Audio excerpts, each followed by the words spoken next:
Tudo bem? Bom dia. Dia típico, né, Roberto? É um dia... A gente tem que pensar o seguinte, eleição na guerra, tempo de guerra, depois acaba e tem que agora começar a sedimentar o futuro. O próprio presidente Jair Bolsonaro, que ainda não se manifestou depois da derrota, sempre disse que ele está aqui para garantir a democracia. Então, é essa oportunidade. A gente tem que respeitar a manifestação das pessoas e dos caminhoneiros aí, do pessoal que está nas rodovias também, só que essa manifestação, ela tem que ter aqueles preceitos. Uma liderança conversar com a Polícia Rodoviária Federal, liberar os carros de emergência, conversar com as pessoas, porque não existe movimento que nunca acabe. Ele tem que ter uma pauta factível, né? O que eles pedem, daqui a pouco o Kaique vai conversar com... A gente pode até, quando o Roberto está comentando, a gente botar algumas imagens lá, e o importante, novamente, desse protesto. O mais importante é que toda manifestação legítima tem essa porta de saída. Tá, o que querem exatamente os manifestantes, onde é que eles estão se posicionando, qual é a pauta de reivindicação, para ter alguém para negociar, né? Até porque eles sabem também que daqui a pouco começa aquele ruído. Ah, não conseguiu passar um carro, não conseguiu, a nossa comunicação está ruim, daqui a pouco começa desabastecimento, e aí vira contra o movimento. E é isso que a gente não quer. É legítima a manifestação. Está ordeira, ninguém está fazendo baderna, está todo mundo paradinho ali com as bandeiras, estão se manifestando, olha aí. Olha as imagens então, aéreas quer dizer, exclusivas aí do nosso Gralha. Eles estão dentro de um direito constitucional. Agora tem que ter uma liderança que vá conversar. Aliás, não é um movimento isolado, tem vários em várias BRs de Santa Catarina. Tem que ter uma liderança para conversar com a Polícia Rodoviária Federal, com as autoridades, para ver até onde vai e qual é a pauta de reivindicação. O Kaique daqui a pouco vai trazer detalhes, enquanto a gente está vendo algumas imagens aí. Quilômetro 216, também acontece o bloqueio em outras rodovias aqui do estado. O Paulo César também vai trazer detalhes lá da região de Blumenau. A gente sabe que muitas cidades, Rio do Sul também. Infelizmente, não tivemos um protesto pacífico em Itapema, onde o eleitor do Bolsonaro acabou agredindo de forma covarde uma menina, dando um tapa no rosto de uma menina que era e é eleitora de Luiz Inácio Lula da Silva, que estava comemorando dentro da festa democrática, isolados, né? Mas são casos isolados. Aí o pessoal está fazendo protesto de forma pacífica, como a gente está vendo aí. E eu sei que ontem a PRF teve lá em alguns vídeos que eu observei nessa madrugada, viu, Roberto? Cleiton, eleição é alguma coisa que mexe com a gente. Religião, eleição e esporte, principalmente futebol, mexem com a gente.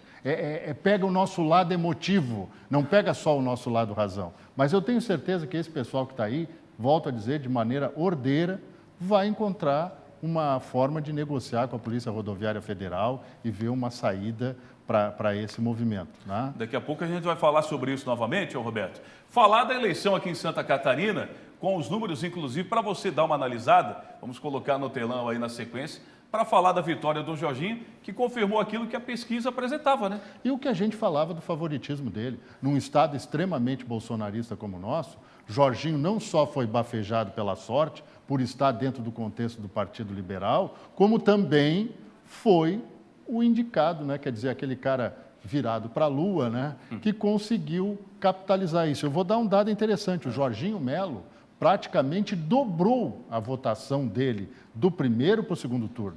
Ele fez quase 3 milhões de votos. No primeiro turno ele tinha feito 1.575. Evidentemente, com o adversário dele, o Décio Lima, também cresceu. De 710 mil votos, quase 711, ele passou para 1.237.000. E foi esse efeito formiguinha que acabou ajudando o Lula. Porque nessa esteira, o Lula fez 100 mil votos a mais em Santa Catarina no segundo turno, mas o candidato dele ajudou a empurrar isso, porque ele dobrou. Em compensação, Jair Bolsonaro, né, nadou de braçada em Santa Catarina, estou aqui fazendo a colinha para não errar, né, ele fez 3.047.000, fez pouco mais de 300 mil votos em relação ao primeiro turno, mas fez. A gente tem aí a arte, aí, Flávio Júnior, dos números aqui em Santa Catarina? Tá, daqui a pouco a gente vai colocar. Ele ficou então distante do que ele conseguiu em 2018, né? 75,92% dos votos, ficou com 69,27%. Mas ainda, gente, é muito voto. Existe o bolsonarismo hoje no Brasil. Se falar de conservadorismo, de extrema-direita, não. Existe o bolsonarismo e o lulismo. Existem duas coisas estratificadas. O Olavo de Carvalho, que é uma espécie já falecido, é uma espécie de guru dos conservadores brasileiros, dizia isso, que no Brasil não existe extrema-direita, existe o bolsonarismo. E ele estava absolutamente certo. Está estratificado. Antes, o Jair Bolsonaro tinha um patrimônio eleitoral, agora ele também tem um patrimônio político. Ele ganhou em 13 estados, mais o Distrito Federal, e o Lula ganhou em outros 13 estados. Olha o número. Eita! Vamos ouvir o que disse então o candidato vitorioso, Luiz Inácio Lula da Silva, que concedeu uma entrevista ainda no hotel, assim que o resultado acabou se confirmando. Acompanhe. Eu vou colocar meu óculos e a Janja vai retirando as páginas aqui. Chegamos ao final de uma das mais importantes eleições da nossa história. Uma eleição que colocou frente a frente dois projetos opostos do país. E que hoje tem um único e grande vencedor, o povo brasileiro. Esta não é uma vitória minha nem do PT, nem dos partidos que me apoiaram nessa campanha. É a vitória de um imenso movimento democrático que se formou acima dos partidos políticos, dos interesses pessoais, das ideologias, para que a democracia saísse vencedora. Nesse 30 de outubro histórico, a maioria do povo brasileiro deixou bem claro que deseja mais e não menos democracia. Deseja mais e não menos inclusão social e oportunidade para todos. Deseja mais e não menos respeito e entendimento entre os brasileiros. Em suma, deseja mais e não menos liberdade, igualdade, fraternidade em nosso país. Se puder só congelar a imagem ali e puder colocar no telão, pode ser parada, frisada, por gentileza, Flávio Júnior? Pessoal do Playout, para a gente analisar aqui com uma o imagem Roberto aberta, Azevedo. por favor, uma imagem Essa mais aqui, aberta. imagem aberta aqui, ó. Mais Eu aberta. vou pedir um posicionamento, acho que é na câmera número 1 aqui, para o Dinei se posicionar. Logo quando ele começa a falar. Isso, quando ele começa a falar, pode ser a imagem frisada toda ali, não tem nenhum problema não. A gente está aqui na câmera 1, Tina? Aí. Estamos na 2, ó. Você está vendo aí o palanque do Lula quando ele fez um depoimento à nação. Mas eu gostaria se desse para dar o play, porque vai aparecer um personagem importante ali. Se puder dar o play ali, por gentileza, porque no lado é aquela foto que a gente tinha combinado lá, ó, Flávio. Cadê o moço? Ele vai aparecer aí, daqui a pouco? Do lado da senhora de tá aqui, vermelho. ó. Tá aqui, ó. Esse cidadão aqui, ó. Esse aqui. Esse aqui não é o moço da cueca, não? Não, ele é o irmão do moço da cueca. Ah, e de que era o dinheiro? Tem muita gente que o Lula vai ter que tirar dessa foto. Legal. Viu? Tem muita gente que o Lula vai ter que tirar fora dessa imagem para não prejudicar o governo dele e para melhorar a biografia dele. Roberto, outra pergunta, por gentileza. Outra pergunta. Essa aqui não é a moça que disse que um candidato era o candidato da corrupção e o outro era não sei o quê? Da milícia. Da milícia? Essa aqui não é a Simone Tebet, essa aqui? Exatamente. Ah, ela está no palanque do cara da corrupção. Legal. Exatamente.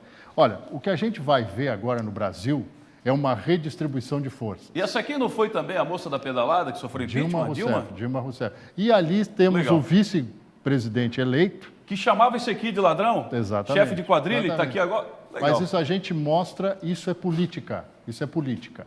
Tá? E não duvide que agora o Centrão, representado pelo Partido Liberal, que é o atual partido de Jair Bolsonaro, pelo PP, o Progressistas, e pelo Republicanos, que estavam com Bolsonaro, faziam parte da coligação dele, estarão todos correndo em direção a Lula. Sabe o que aconteceu no caso da cueca?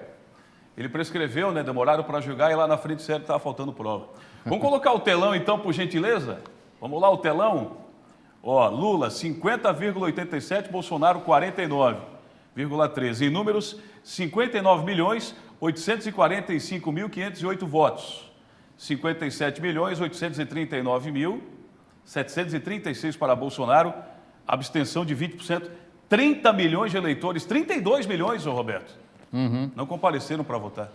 Aqui tem que dar uma atualizada nesse número, porque já o número final, 60.345.999, foram 2.100.000 votos de diferença. Quer dizer, em 2014, a gente falou isso várias vezes, a diferença entre Dilma e Aécio, Dilma do PT e Aécio do PSDB, foi de 3 milhões e 500 mil votos. Agora, duas coisas importantes. Lula entra para a história com 60 milhões de votos, 60 milhões, 345.999, como a maior votação da história do Brasil.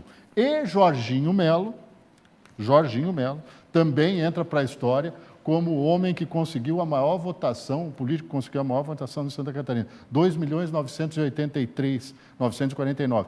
Ele fez 70,69% dos votos. Não fez o 71,09% do Moisés em 2018, mas fez mais votos. Então, E o MDB continua sendo o traíra dos traíras, com certeza. que ajudou a tirar a Dilma e estava lá no palanque de novo. É verdade. Grudado agora no Lula. Primeiro com a Simone Tebet, depois vem o restante do partido. Uma informação importante, a gente não pode esquecer, que teve eleição municipal em Santa Catarina ontem. Né, em Canoinhas, onde Os manifestantes estão indo embora lá. Lá teve eleição em Canoinhas, né, Roberto? Só um complemento, por gentileza. Eleição em Canoinhas, Juliana Maciel, do PSDB, ganhou a eleição, é a nova prefeita de Canoinhas. Lá o prefeito e o vice foram destituídos, foram cassados. Roberto, parabéns pelo trabalho. Obrigado. Guerreiro, especialista. Isso aqui é uma enciclopédia dos bastidores da política. Tá bom. Professor Roberto É Azevedo. isso. Grande abraço.